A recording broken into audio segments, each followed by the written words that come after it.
Bonjour, chère lumière de vie. Bonjour. Alors, aujourd'hui, je suis avec Guylaine Salafranc.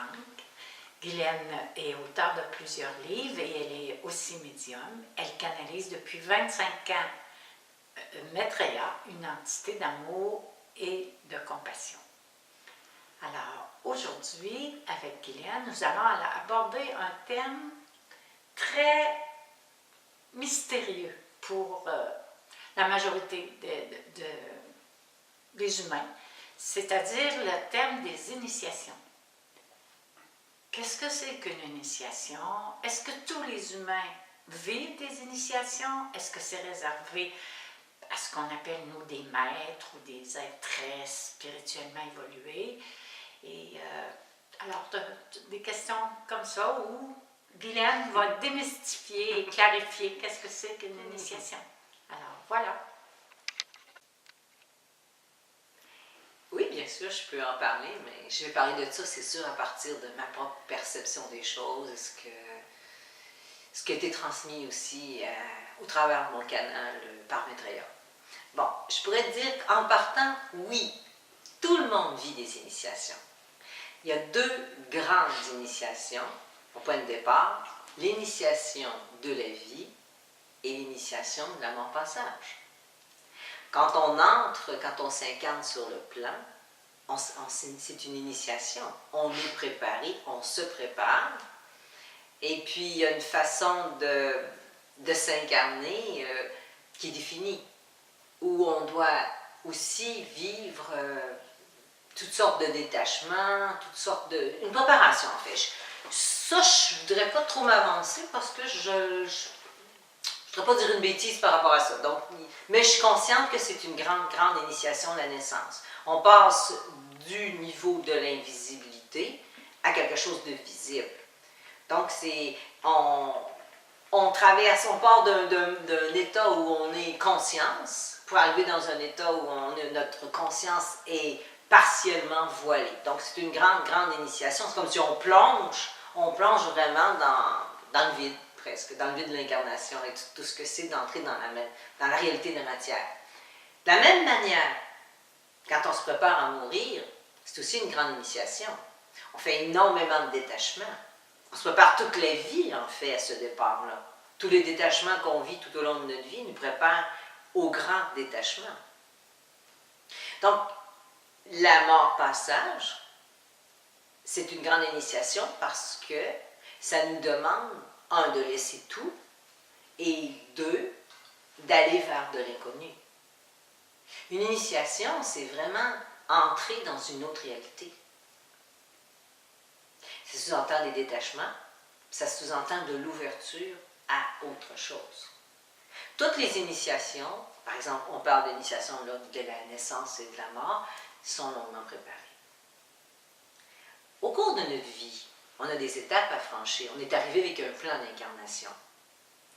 Dans mon plan, mettons, je parle pour moi, dans mon plan d'incarnation, mon âme, elle a des desseins particuliers. Elle veut atteindre, à des moments précis, certaines choses. Le plan de mon âme, ce que mon âme veut réaliser, complète celui d'une autre personne, d'une autre personne, d'une autre personne, d'une autre personne. Tous nos plans d'âme se complètent pour créer une grande réalité. C'est comme ça qu'on peut dire qu'on est un. Oui. On est en unité. Oui. Dans ce cas-ci, ce serait comme un dans la création, l'action de la création, l'énergie créée. Je veux dire, l'énergie en création, on crée quelque chose. Bon. Mais maintenant, quand je suis dans mon incarnation, j'ai des étapes à franchir, des moments très précis. Et ce sont des initiations. On peut avoir des petites initiations, par exemple, je ne sais pas, moi, quand on donne naissance, la femme, la maman qui donne naissance, c'est une initiation pour elle. Elle a fait face à énormément d'inconnus, elle a cheminé, elle a élevé son taux vibratoire de façon spectaculaire. Pour créer un enfant, il faut que la maman élève son taux vibratoire de façon extraordinaire. Après, c'est l'inconnu. Après, pour accoucher, c'est la plus grande libération ça demande un très grand détachement pour accoucher d'un enfant. Donc ça aussi, c'est une initiation. On peut avoir une initiation, on peut traverser une initiation au cours d'une maladie. On peut traverser une initiation. En fait, l'initiation, ça nous permet d'explorer quelque chose, mais en l'explorant, soit qu'on retrouve quelque chose qu'on avait dans une autre vie, comme nos mémoires expansives, ou bien ça nous permet de changer le niveau de conscience. On accède à quelque chose. Donc, en fait, une initiation, c'est comme, par exemple, tout un procédé qui est mis en place avec des étapes. Et quand on réussit une étape, on passe à la prochaine. Quand on réussit une étape, on a la clé pour la prochaine étape. Et on continue comme ça. C'est nous qui déterminons. On peut arrêter aussi. Parce que l'initiation va nous demander de se transformer.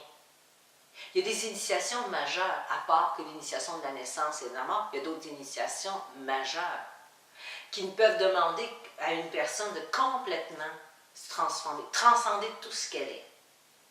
Donc, ce sont des initiations longues.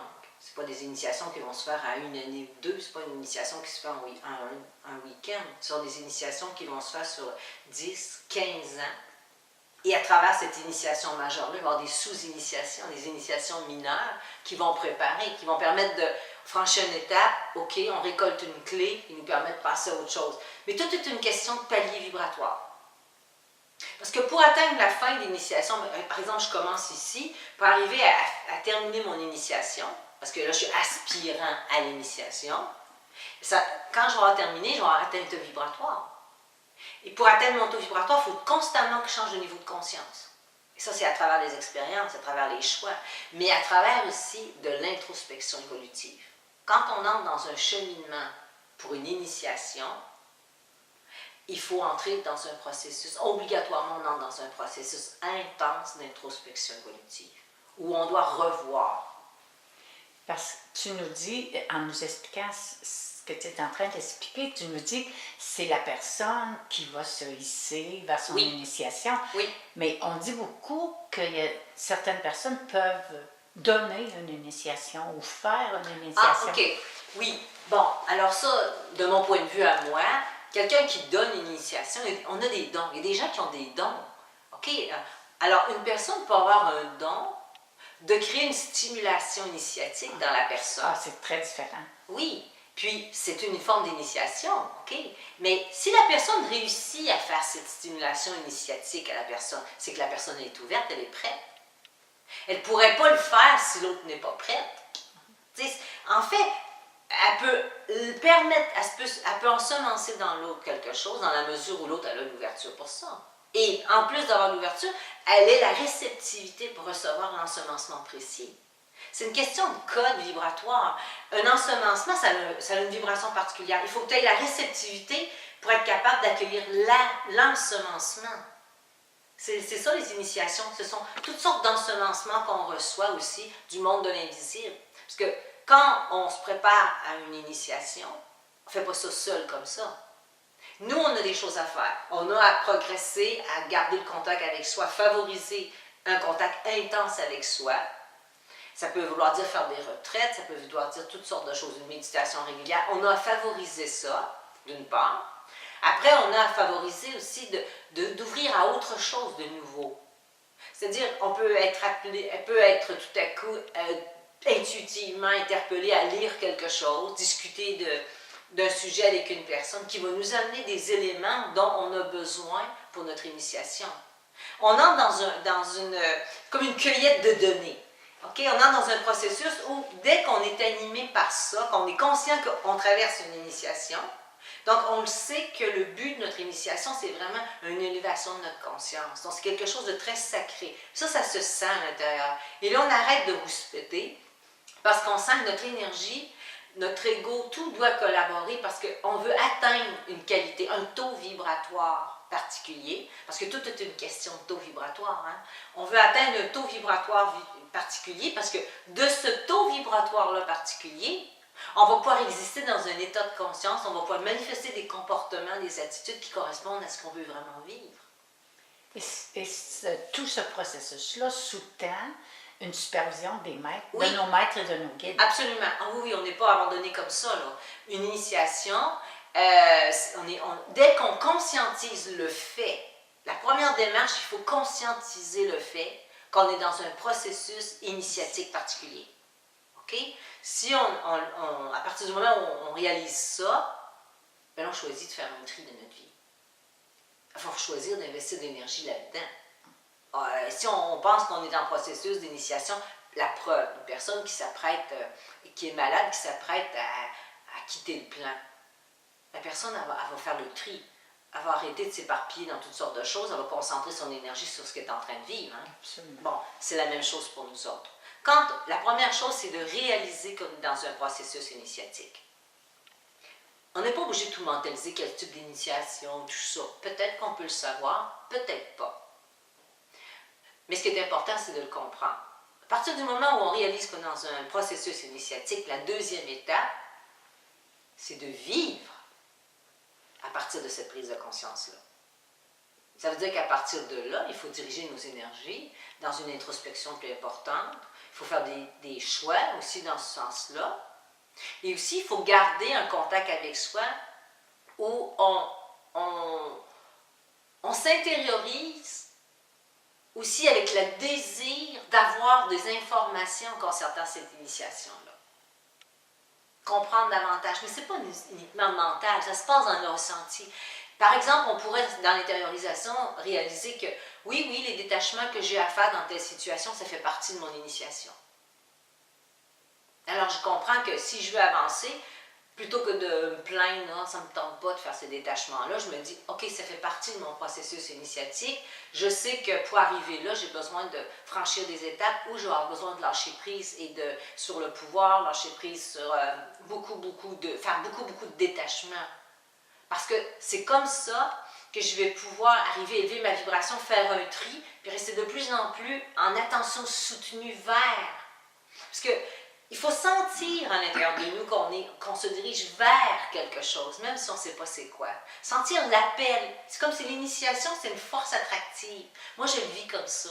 C'est une force attractive qui m'appelle. Je n'ai pas besoin de mentaliser ce que c'est. Sauf que je sais que c'est un taux vibratoire plus élevé. Je sais que c'est quelque chose de lumineux. Et je sais que c'est bon pour moi. Je sais que ça fait partie de ce que mon âme veut vivre. Donc, ce que je fais, c'est que j'essaie de sentir l'attraction de ça et de diriger mon énergie vers ça. Et ramener mes pensées vers ça. Par exemple, ah, OK, ça fait partie de mon initiation. Ah, OK, ça fait partie de mon initiation. Plutôt que de m'opposer à tout ça, tout devient dans ma vie mon initiation, le chemin de mon initiation. Et là, tout change à partir de là. Parce que quand on entre dans cette conscience-là, les maîtres, maintenant, ils peuvent vraiment agir plus directement avec nous, auprès de nous et avec nous. Tant qu'on n'est pas conscient des initiations, on se rebelle contre tout. À partir de là, les maîtres ne peuvent pas tellement. Ils vont agir, mais il faut toujours qu'ils respectent. Notre clé d'arbitre. Absolument. Puis nous, on a besoin pour vivre l'initiation d'élever notre conscience à ce niveau-là. On entre dans le domaine du sacré. Sacré de la vie, du sacré des expériences. On entre dans autre chose. Donc c'est pour ça que si... pour être capable d'aller dans ces vibrations-là, ben, il faut y mettre du temps. On ne traverse pas une initiation avec... il faut vraiment y mettre du temps. Et ce n'est pas tout le monde qui choisit de le faire. Effectivement, parce qu'il faut consacrer du temps à cheminer vers une initiation, à vivre les étapes qui nous préparent à l'initiation. Et aussi, il faut y mettre du temps. Mais aussi, ça demande de développer son espace de vérité intérieure. Parce que personne ne peut te valider ce que tu exprimes, ce que tu explores à ce moment-là. C'est juste toi face à toi-même qu'il faut que tu développes une forme de sécurité. Tu sais que tout ce que tu fais, ce que tu sens, c'est dans ce but-là. Il n'y a personne qui peut le valider autour de toi. C'est à toi de le sentir. Mais ça, plus tu construis ça, à un moment donné, tu le sais. Tu sens, tu sais que c'est réel. Donc, de mon point de vue à moi, oui, on traverse tous, à part l'initiation de la naissance-passage, tous les êtres sur la planète vivent des initiations. Toujours. Mais à la lumière de ce que tu es en train d'expliquer, oui, mais pas tout le monde sont conscients des processus initiatiques dans lesquels ils sont. Et il y a énormément de différences dans les initiations, de différentes initiations aussi, différentes façons de le vivre. Bon, une même initiation, un même genre d'initiation peut se vivre différemment selon différentes personnes. Selon la conscience, selon Tout. leur taux vibratoire, Ouais. selon l'ouverture de Chaque cœur. chemin est unique. Chaque chemin est unique. Ça se traite un cas à la fois. Chaque chemin est unique. Ok. Mais toute personne, parce que pourquoi? C'est que les initiations sont là pour nous aider à gravir des étapes. Gravir, aller plus, pas, c'est pas une question de course, mais elles sont là pour nous aider à aller plus loin, aller plus profondément, devenir plus conscients. Dans notre évolution et notre Oui. transformation.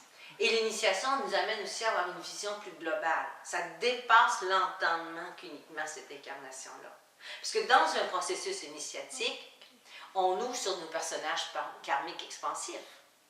Quand on s'est incarné, on a ramené avec nous du bagage karmique. Souvent, quand on parle de bagage karmique, on s'imagine que c'est uniquement ce qui est lourd, difficile. Qui est à Non, transformer. ça c'est qu'une partie. Selon les enseignements de Maitreya, moi j'adhère à ça parce que je trouve que ça tient la route. Moi, dans moi, là, ça me fait du bien. Tout ce qui me fait du bien, qui ravit mon cœur profondément, moi je sais que c'est, pour moi c'est quelque chose que oui j'accueille comme une réalité. Donc, on a le bagage antécédent karmique à fluidifier. Bon, on sait un peu c'est quoi toutes ces histoires-là, là. Bon, le rejet, les équilibres de pouvoir, ça c'est une chose.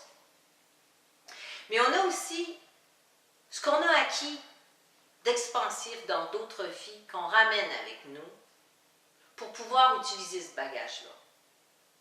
Alors, par exemple, moi j'ai des mémoires, c'est clair, j'ai une mémoire entre autres d'un moine bouddhiste, qui avait atteint un certain niveau d'éveil spirituel. Bon. Alors, cette mémoire-là, elle est là. Mais elle devient, c'est moi, mais elle s'ancre dans mon présent uniquement au fur et à mesure où moi, concrètement, je vais être amour, compassion. Je vais être les qualités de ce moine-là. Là, j'intègre. Et le personnage karmique, je peux en bénéficier parce que je suis ça dans ma création, pensée, parole, action. Alors, ce que tu nous dis, dans le fond, c'est que notre histoire, elle ne se limite pas à l'incarnation actuelle. Absolument elle continue dans le temps, oui. à travers nos personnages mémoires, oui. comme tu dis, expansifs. Absolument. Et on en a quelques-uns. Et le but dans cette vie, c'est de créer notre réalité en fusionnant tout ça ensemble. C'est comme moi, je ramène différents personnages mémoires, j'en ai 4 principaux, je les ramène, et là, je les intègre dans ma vie, ils deviennent moi, ils sont transférés dans le présent, ça c'est les maîtres qui font ça, dans la mesure où moi, je commence par prendre conscience des qualités de ces personnages-là, comme je pense au moine bouddhiste, c'est le premier que j'ai commencé à contacter il y a peut-être une vingtaine d'années. Et tout doucement, j'ai commencé à voir ses qualités, et puis progressivement, j'ai voulu être ça. Donc, j'ai fait le choix, et progressivement, chaque choix que je faisais d'être ces qualités de ce moine-là, faisait que sa réalité, qui est la mienne, dans d'autres vies, se transférait dans ma réalité présente, et ça devenait moi. Et le but dans cette vie, dans cette incarnation, ça fait partie de nos initiations, c'est de devenir une nouvelle réalité en fusionnant des parties de notre réalité. C'est ça aussi notre multidimensionnalité. Ce que j'ai été dans d'autres vies que j'ai ramené, d'autres personnages, pas uniquement les thèmes à travailler. Ce qui est le plus important, c'est pas les thèmes à travailler. Ce qui est plus expansif, pas le plus important, mais je veux dire, c'est pas ça qui occupe initialement quand on s'incarne. Les thèmes à transcender, c'est qu'un pourcentage de ce qu'on est venu expérimenter. C'est pas juste ça. On est venu aussi expérimenter à créer de la nouveauté, pas uniquement résoudre le passé puis le transformer. On est venu aussi ensemencer des nouvelles affaires, créer de la nouveauté. À partir de ça, on peut dire aussi que c'est nos personnages karmiques, expansifs. On peut, dans cette vie aussi, les amener encore à plus d'évolution, à les transformer encore. Oui, parce que le but, quand je reviens avec des personnages, et là, je suis moi dans cette vie. Mon but, c'est de les unifier ensemble et de devenir une nouvelle réalité que tout ça s'est fusionné ensemble. Et c'est ça l'initiation. C'est intéressant. Nos initiations. On fusionne, c'est de fusionner des parties comme ça pour aller plus loin. Donc, mon but dans cette vie, moi, c'est de fusionner mes 4 personnages mémoire en ma réalité présente, manifester les qualités de tous ces 4-là concrètement. Et c'est ça mon initiation. Mais pour y arriver, Il faut que je me détache de ce que j'ai créé jusqu'à maintenant dans cette vie-ci. La personnalité égotique que j'ai et tout ce que je suis en ce moment, il faut que je fasse des transferts. Plutôt que d'être dans mon rejet, par exemple, je sois plutôt dans le don de soi, dans l'amour inconditionnel. Donc, je fais des transferts comme ça, par choix. Tantôt, on parlait des choix de tout ce qu'on peut choisir qui crée notre vie. Bon, parce que je choisis d'être ces qualités d'être-là, concrètement, eh bien, je les intègre en moi. Et ça fait partie de mon initiation. Parce que le but des initiations, c'est tout simplement de rendre gloire à l'être de lumière qu'on est. C'est ça, de devenir ces êtres-là, d'être la lumière qu'on est dans tout, tu sais. Ah, mais merci. Merci. Et à partir des grands changements qui se vivent actuellement, les niveaux de conscience, on constate que le niveau de conscience change. De plus en plus, les personnes qui vont réaliser qui sont en train de vivre des initiations. Puis des initiations importantes, il y a des initiations de haut niveau en ce moment qui se font. Parce qu'il y a des grands initiés qui reviennent sur la planète. Des gens qui ont déjà atteint un niveau vraiment très élevé et qui, dans cette vie, espèrent faire leur dernière initiation, leur dernier niveau d'initiation. Il y en a d'autres qui viennent, qui ont des niveaux moindres, mais ce n'est pas une question de comparaison. Mais ce que je veux dire, c'est que ceux qui sont des initiés de haut niveau qui reviennent faire leur dernier niveau d'initiation, ils vont aider tous ceux, par le travail qui font leur émanation, vont aider tous les autres à s'élever dans leur initiation, prendre conscience et acheminer. Il fut un temps, c'était que certains maîtres qui avaient cette capacité-là, en plus des maîtres qui vivent dans l'anonymat le plus complet, qui sont retirés et qui interviennent partout sur la planète. Mais maintenant, les initiés sortent de l'anonymat. Maintenant, les initiés deviennent de plus en plus actifs, visibles, et puis émanent un champ de force de transformation, enseignent de manière à ce que ça puisse aider les personnes qui vont entrer plus consciemment dans leur initiation. Ça contribue énormément. Je pense que c'est la base pour changer le niveau de conscience. Et ça, on va en avoir de plus en plus. Et plus on va entrer dans cette dynamique-là, on va avoir toutes sortes de choses qui touchent à la multidimensionnalité qui vont nous surprendre énormément. Et on va de plus en plus être moins dans l'illusion de la séparation. Absolument, absolument. C'est que l'entraide et la fraternité, oui, c'est aussi cette façon de vivre la fraternité et l'entraide. Moi, je ressens qu'en ce moment-là, le temps est venu de vivre de façon à honorer les êtres de lumière à l'intérieur d'eux. Et moi, c'est à ça que je me dédie. Des fois, c'est plus facile, des fois, c'est moins facile, mais pour moi, c'est vraiment honorer l'être de lumière à l'intérieur de moi, dans mes pensées, dans mes paroles, dans mes actions. Merci. Et voilà, Guylaine vient de nous, vraiment par son enseignement extraordinaire sur les initiations, elle vient de démystifier, c'est à la portée de tous, c'est vraiment nos choix qui nous hissent vers les initiations. Nous sommes bien supervisés par nos bien-aimés maîtres et guides, alors ça a été très intéressant. Merci Guylaine. Si vous voulez d'autres informations, vous pouvez consulter le site de Guylaine. Oui, à www.maitrealove.com. Alors, chère lumière de vie, c'est tout pour aujourd'hui. Merci de votre attention.